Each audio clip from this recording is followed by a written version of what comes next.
First of all, thanks for coming in.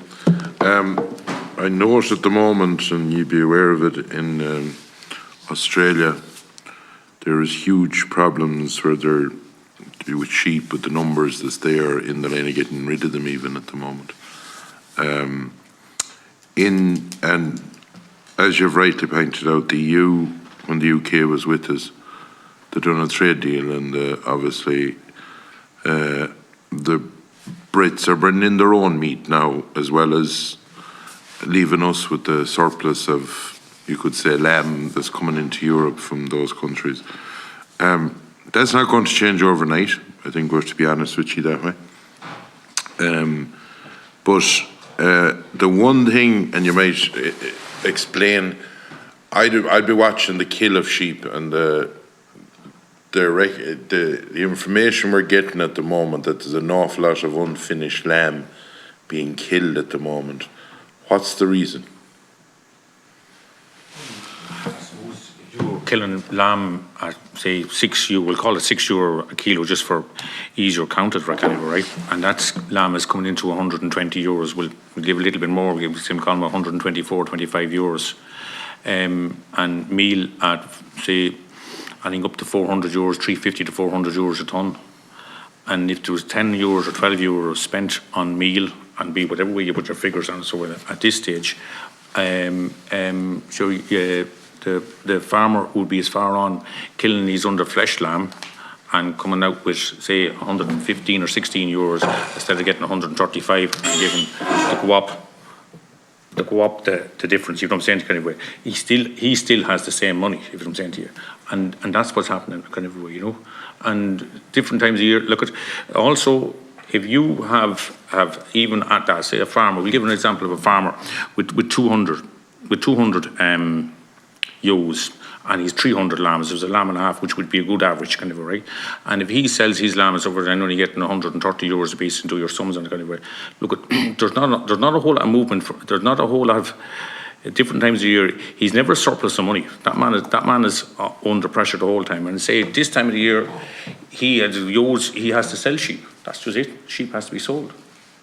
And if they're finished or not finished, to see they have to go.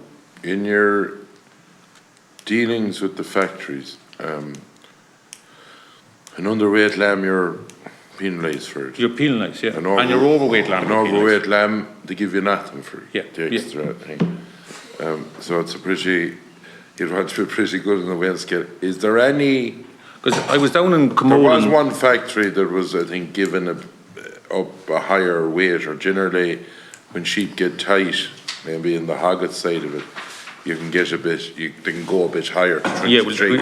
Is there, in your negotiations with the factories, is there any changing of that to go 23 solid, or what's the thinking behind it? Well, I was down in Comolan there, sometime during the summer, early summer, right?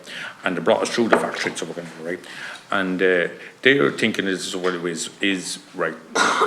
They have a lamb come in, and say a lamb, say we'll call it 19 kilos dead weight come in, and a lamb 22 kilos dead weight, and a lamb 23 kilos dead weight. Yeah. We'll say the lamb 19 kilo weight, he'll run through the system, right, and no person will have to touch him. And the lamb 20 kilos run through the system. No one will have to touch him. He'll just run through the system.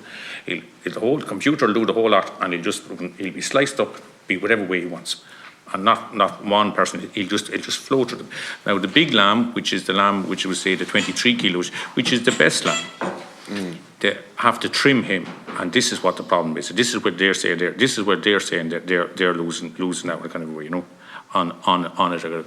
But if you looked at any of the craft butchers and so forth, kind of way, or any of the butchers kind of way that you see on any across the country, butchers, they want this other lamb so forth kind of way, and they hang the lamb and so forth, do all that and so forth with the lamb kind of way, and you have a certain amount of fat, but they trim it and all that kind of way and do a perfect job. But there's then the reason why the 20 kilo lamb or 20.5 kilo lamb is because of no trim, no nothing. It just runs through the system. But they're not. But even at that, then they should be able to give more first. I still reckon they should give more. 3 kilos. Sorry. In relation to say, and this is broadening it out more, the dairy side of it. A lot of farmers in winter time that have, if the weather was middling and grass are plentiful, cows might have to go in, right? Right. And a lot of farmers will be buying the store lamb. With the new nitrates now, can you envisage a problem? The store lamb is a bad trade at the moment, to put it simple. Is it the knock-on effect that the dairyman has the bend and they have the say the new nitrates, and they're pulling back? No, well, yeah, but for the ones that do buy them, is there a problem arising there with more focus on nitrates? I'm not 100% sure. I never seen, not in years, too many of the dairymen buying store lambs. They don't buy store lambs. No, but I'd see probably part of the problem is, we'll see last year in the mills, the price of lamb does not rise until the middle of January. And it's too far out just yet for them to be buying them lambs at that stage. And that's what I see the problem is. And I suppose also what I'm hearing from down the country. Why do you think that the store lamb is lack of maybe with some of the farmers, maybe lack of money. There was also confusion about the Liebeck and the Finson. Yes.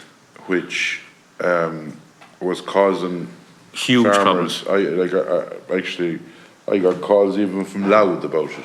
Yeah. Where there'd be the Liebeck and the farmers wouldn't be able to do what they always done, even though. And I'm not even sure I stand corrected in that. If a farmer had his sheep out on that, whatever at it, and with no Liebeck, he'd lose 10% of his full payment. Yeah, that's correct.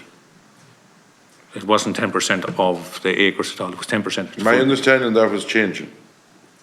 It's fixed, yeah. Yeah. Yeah, it's fixed. But it did create consternation for several weeks, and it was an example of, I suppose, decision making at a level that was removed from reality, we'll say.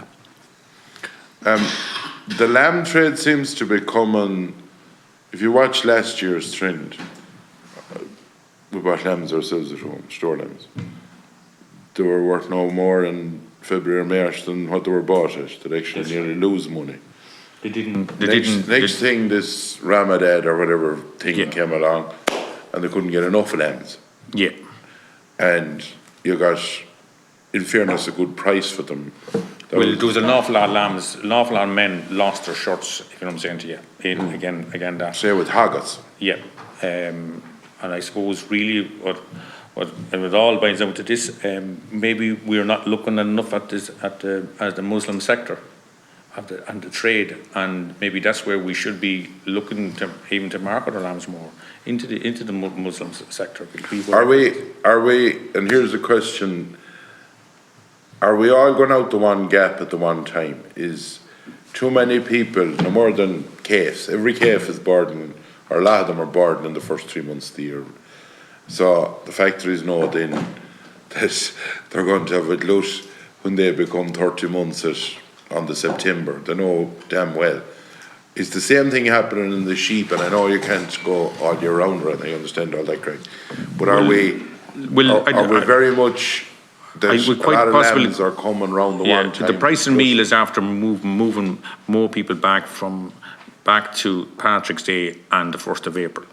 And if you have, and them lambs at this stage. Because it's too costly for the early lamb. Yes. And at them lambs at this stage, them lambs are only 30 kilos now at this stage. That's what they are now at this minute.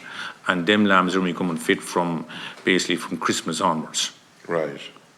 Depends on how they were fed. And now they won't be coming fit till the 1st of February, because we're after creating a new date with that fodder scheme. Because that can't be grazed until the 1st of January, isn't that right? Yeah.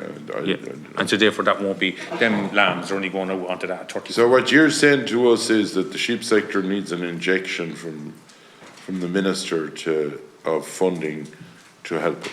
Is that, to put it clear?